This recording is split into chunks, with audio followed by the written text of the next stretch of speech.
Ethiopia si sharci darro ah laba diyaaradood oo ay leedahay shirkadda Ethiopian Airlines ay uga dejisay magaalada Kismaayo kuwaas oo waday hub sharci darro ah.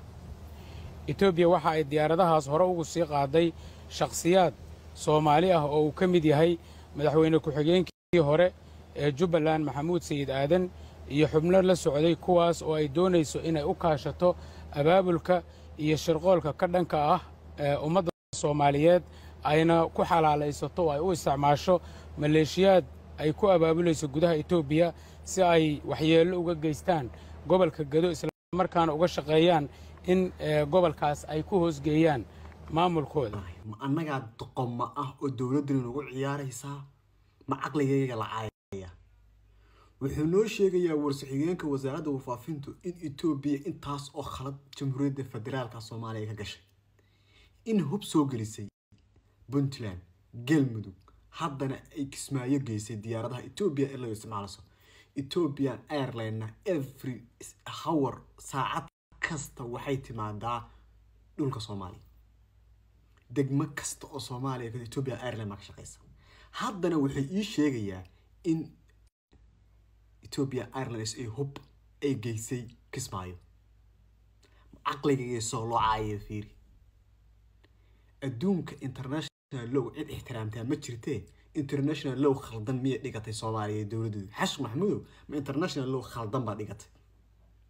international law ma shaqeeyo muruqa adduunka ka shaqeeya nin walba sidoo uu shaacada wada kale yiraahdo Eritrea wax kale iska dhaafay hal mar bay soo qaayay inay danaynayaan dekadaha Eritrea inay danaynayaan bay soo qaatay Egypt inay soo qaatay hal mar Ethiopia Airlines September baa la jaray 2024 inaysa hawada dulmari karin Eritrea annagana si kasta intay naga yeeleen ayay hadda waxay abuurayaan Daacish bay buuraha bari ka abuurayaan dulkeenay ka buuxaan awda waqooyi galbeed Togdheer Sanaag Sool ilaa iyo Nugaal ee Oromasa u tahan waa kaydka Daacish taloo balansan yahay inay bedesho al-shabaab maadaama al-shabaab waqtigeeda dhacay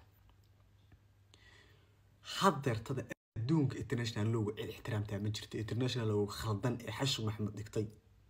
iyo qofkan iska hurday Xamse Cabdi Barre ba idinku ii sheega dawladdu talaabo sax ah ma qaadayso wayna daawanaysaa waxaan u agtahay dawladdu waxa dhacayo dhan raali inay ka tahay inay la shaqeynayaan ba u malaysaa وصح دولد ويد فاعل بدح بنانيده ده marka ilaahay injay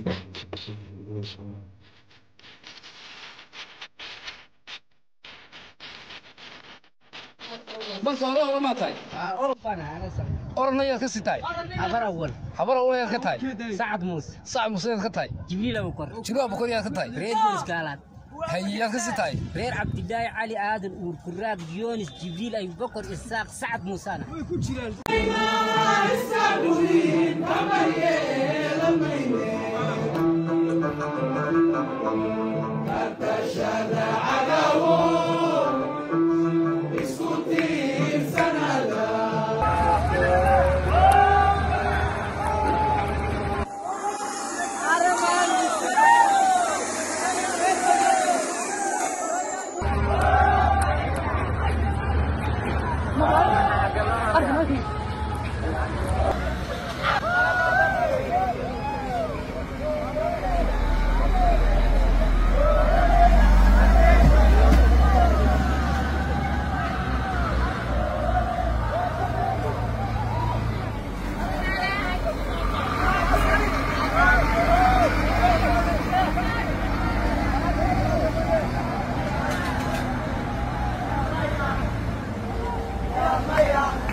نعس هدوك فوق مكعو نين رجو هدوك فوق واقع شعبي الصومالي عبارة هدوك استوائي كعدا عبارة وين كعدا دبعته وين كعدا وين نقطة أمة سكفرا أمة سقادة أمة سعشتة أمة سدافع وين نقطة